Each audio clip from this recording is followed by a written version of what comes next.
Ship lift and transfer system, इसकी inauguration पे आपको मैं आज ख़ास तौर पे मुबारक देता हूँ, खराज तहसीन पेश करता हूँ। मुझे बड़ी खुशी हुई कि हम अब टेक्नोलॉजी की फील्ड में आगे बढ़ रहे हैं। मैंने इस ओकेजन पे,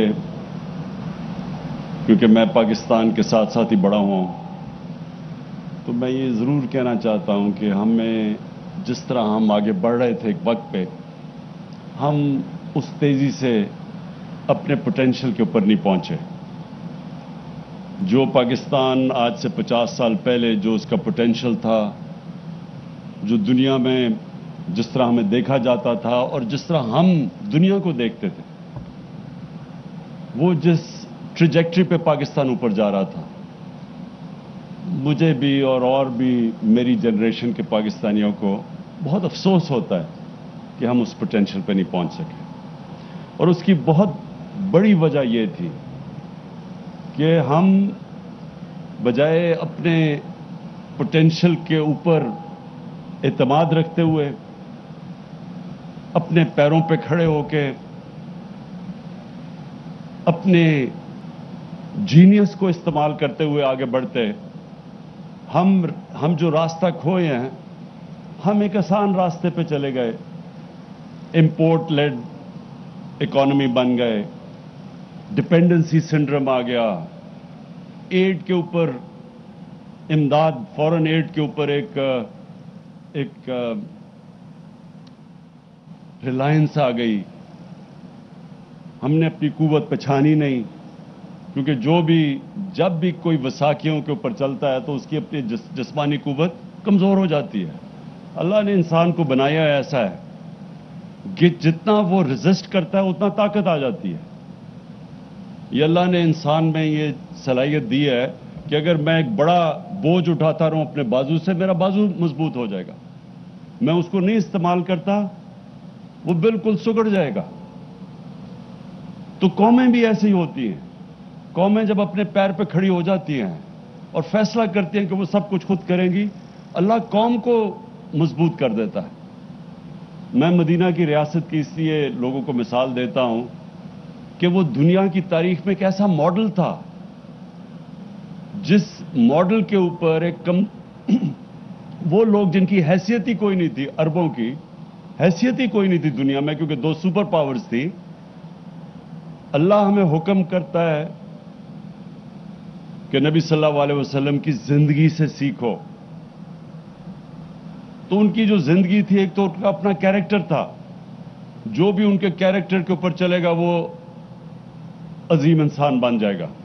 और जो उन्होंने रियासत कायम की मदीना की, वो भी उनकी सुन्नत थी। तो जो रियासत उन प्रिंसिपल्स पे चलेगी, वो रियासत एक अजीम बन जाएगी।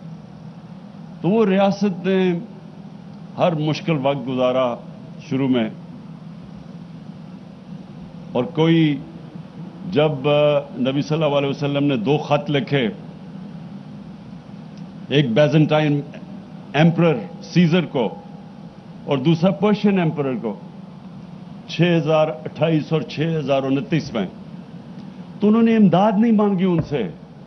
उन्होंने ये नहीं कहा कि हमारे हालात बहुत बुरे हैं, हमें कर्जे दे दो। उन्होंने अनाउंस किया कि मैं अल्लाह का पैगाम लेके आ रहा हूं दुनिया में, हक का, राय हक, चलोगे तो आपका फायदा है। और एक खुददार कौम खड़ी की। और फिर दुनिया की तारीख, ये ह्यूमन हिस्ट्री में सिर्फ एक ही पैगंबर का, जिस दिन वो पैदा हुए, जिस दिन दुनिया से गए, सिर्फ एक पैगंबर का सारा दुनिया की तारीख में पूरा रिकॉर्ड है। और वो भी रिकॉर्ड है कि वो देखते देखते वो कौम, उसने दुनिया की इमामत की। तो मैं आज मुझे जो खुशी हो रही है आज यहां, कि ये अब फिर से कोशिश हो रही है कि हम अपने पैर पे खड़े हों।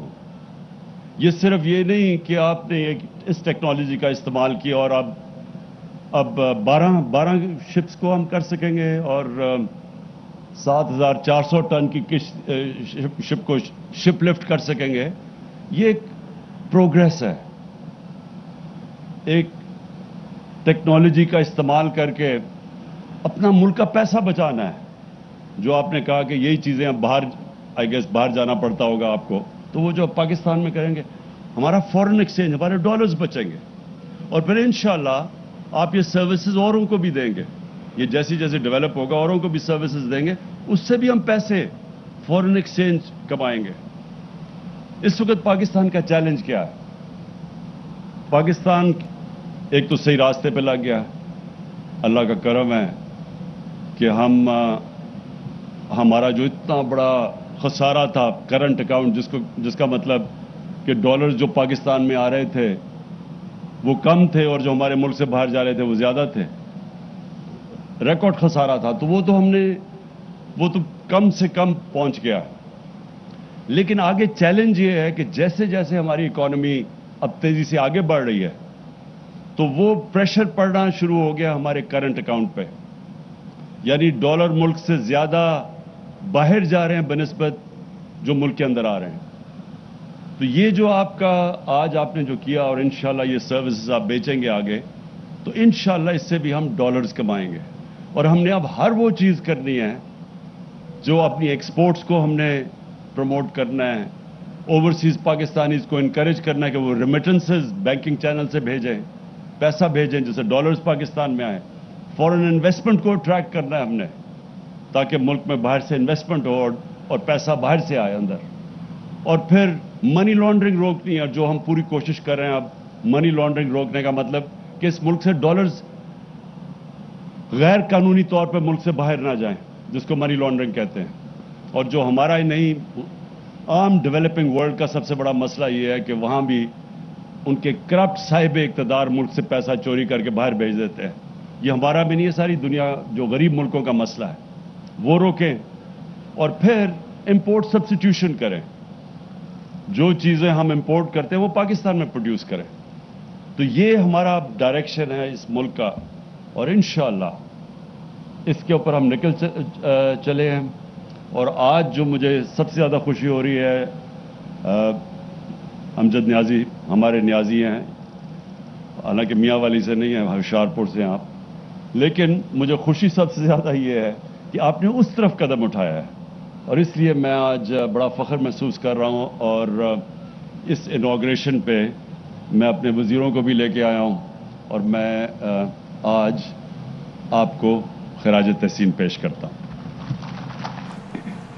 وزیراعظم عمران خان خطاب کر رہے تھے shift lift and transfer system کے افتتاح کے موقع پر. انہوں نے یہ خطاب کیا. اس تقریب میں بطور مہمان خصوصی وہ شریک ہوئے, اور اس موقع پر وزیراعظم عمران خان نے مبارکباد پیش کی, جبکہ انہوں نے کہا کہ ملک کا خسارہ ریکارڈ پر تھا لیکن اب معیشت آگے بڑھ رہی ہے. اپنی صلاحیت پر اعتماد کی بجائے ہم امپورٹ لینڈ اکانومی بن گئے, لیکن جب بھی کوئی بیساکھی پر چلتا ہے تو جسمانی قوت کم ہو جاتی ہے. اب اللہ نے صلاحیت دی ہے کہ بوجھ اٹھائیں, اسی سے بازو مضبوط ہوں گے. قوم جب پیروں پر کھڑا ہونے کا فیصلہ کرتی ہے تو اللہ بھی مضبوطی دیتا ہے. اس موقع پر انہوں نے یہ بھی کہا کہ shift lift and transfer system سے ہم ڈالر کما سکتے ہیں.